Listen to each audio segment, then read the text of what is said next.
Welcome to the Michigan Minds Podcast, a quick and informative analysis of today's top issues from University of Michigan faculty.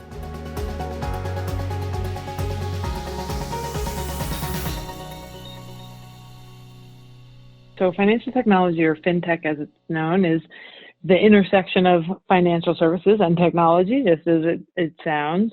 But it really is the more so than just technology generally. It's those sort of technological advancements that have come about in the last decade or so. So as we think about mobile technology, the digitization of finance, and so all of those and the social aspects of technology and how all of those things have come together with financial services, both on the consumer side and on the institutional side. So as we think about things like mobile payments, online lending, digital currency and cryptocurrency, all of those are things we think of as falling in the big bucket of fintech. Financial services touches every part of our economy, right? There's no other aspect of our economic system that doesn't rely on banking and capital markets and insurance, right? The broad set of financial services. And the same is true for people to varying extents. So as we think about fintech, it's really about how we make the broad set of financial services for both individuals and for businesses more efficient, more transparent, cheaper, how they leverage data in ways that help the consumer.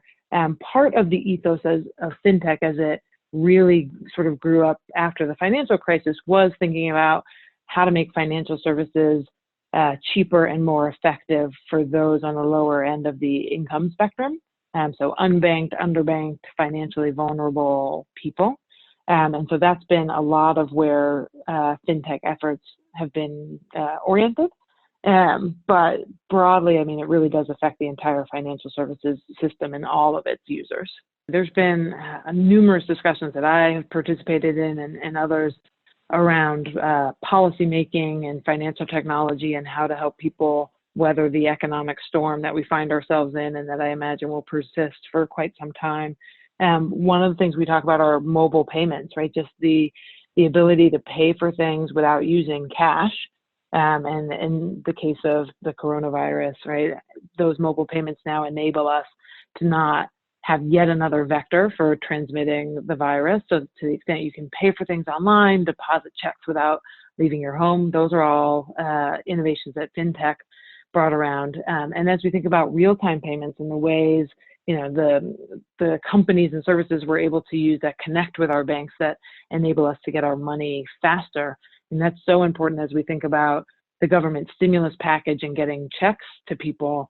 For so many Americans, I think the last estimate I saw was 70 million, right? They are going to be waiting for a paper check to arrive in the mail instead of having that money be delivered instantly either to their bank account or to some fintech innovation like a PayPal or a Venmo or some of those kinds of things. So there's been a lot of talk about how real-time payments and how some of these fintech delivery mechanisms could help speed up the stimulus. And the same is true for small business loans, right? How could we leverage some of these new fintech or online lenders and the speed with which they're able to do underwriting and deliver money straight into people's accounts to help get those small business loans out into the communities that need them as fast as possible. And then even, you know, I think a little bit further down the line, there's been a lot of talk in the fintech community about central bank digital currency or CBDC. And as we think about a digital dollar, how might that sort of impact the speed with which we're able to deliver stimulus or people are able to pay their workers or people, other businesses in the supply chain. So there's a lot that fintech can do today and a lot of potential for what fintech can do to help with circumstances like the ones we find ourselves in today. I have always believed that it's important to be able to bring different perspectives to hard social problems. So a private sector perspective, a public sector perspective, an academic perspective, and is part of what drove me to go into government and public service. And it's something I've always been interested in. And my time in government was such a wonderful privilege, and I learned so much and was so honored to be able to serve the American people.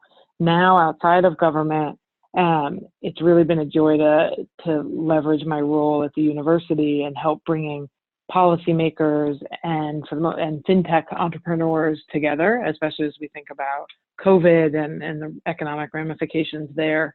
But so much of it really ends up coming down, in my mind, to relationships, right? And there's lots of faculty at the Ford School who have this wide variety of relationships. So you're able to, just recently I introduced the task force leaders on COVID in one governor's office to the task force leaders on COVID in another governor's office, and they were able to share some best practices and ideas. Oops, sorry, let me.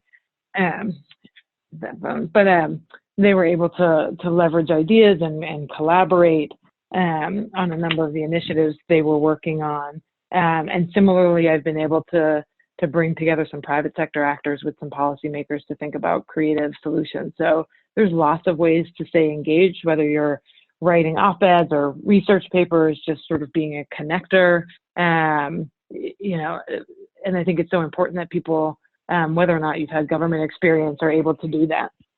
And then I'd say, Dean Barr and I have this Central Bank of the Future project where we are principal investigators together, and we're thinking about what central banks around the world will look like in 50 years and what changes might those institutions make so that financial inclusion is more at the core of their mission. And obviously, that project, we were doing a lot of travel and engaging with central bankers and policymakers from around the world. And so a lot of that has had to move to online as well. But I would say, the engagement we've had around that project continues to be tremendous. We just did a call for proposals that had a deadline of sometime last week.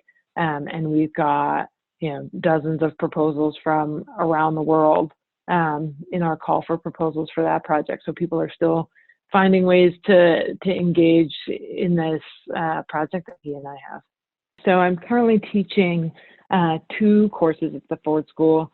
One is called Intro to Fintech and the Future of Financial Services, which is really meant to be a broad look at what financial services is, how it's evolved since the financial crisis and with the introduction of mobile technology and digital money. We really spend a lot of time doing deep dive into topics like artificial intelligence and financial services regulation and financial technology in the US and around the world, what the future of financial technology looks like, consumer financial health. We really cover a lot of things in that course, and it's a lot of fun. And I've got mostly Ford students, but I get students from across the university and a lot of international students. So it really makes for a wonderful and rich dialogue. My other course is called Fintech Entrepreneurship. And the goal of that course is to help students develop a fintech business idea and develop it all the way so that they could walk out of the class at the end of the semester ready to launch. So how do you come up with an idea? How do you pitch it to investors and get funding? How do you draw up budgets? How do you build a team? How do you scale the company? How do you think about regulation? Really provide students with the roadmap for building a fintech venture of their own after the semester ends. And that similarly has students from across the university and a good international presence in it as well. So we have a lot of fun thinking about those ideas, and the students, I think, really enjoy helping one another develop their business ideas. The thing that I found really useful is just being honest with the students about how challenging this is for everybody. I mean, I think you want to both provide a place of comfort for them, or an example of comfort and an outlet and a resource for them as they're experiencing all the turmoil that comes from our current circumstances, but also let them know that they're not alone in experiencing these challenges. So what I've really tried to do is make myself even more available to students, not just to talk about class and the substance of the material that we work on week to week, but also to talk about internships and careers and sort of just adulting, and how we're all navigating that together in these odd times. And I found the students have been really, really receptive to that and open to doing that with each other, which I think is tremendous. So it's been really inspirational for me to see how the administration and the faculty and the staff have reacted to to recent events, but certainly the students, I found a lot of inspiration in them as well, which is it's just a great experience to be able to have given all that's going on. As I said, I've been in financial services my whole career, from working with incumbent financial institutions, then on the policymaking side, and then starting my own fintech company. And I really wanted, a bit of a different pace, and I've always loved mentoring and working with young people around a variety of different things around their careers, and around financial services.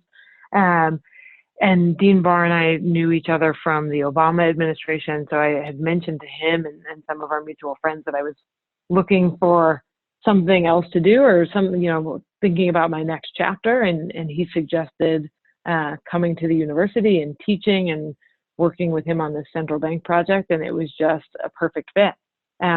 So I had thought about teaching before, but he really provided the avenue for me to be able to explore it as a possibility, and has given me the room to really dive in with the material that I've got, which has been just a wonderful opportunity for me. Thank you for listening to the Michigan Minds podcast, a production of the University of Michigan. Join the conversation on social media with #UMichImpact.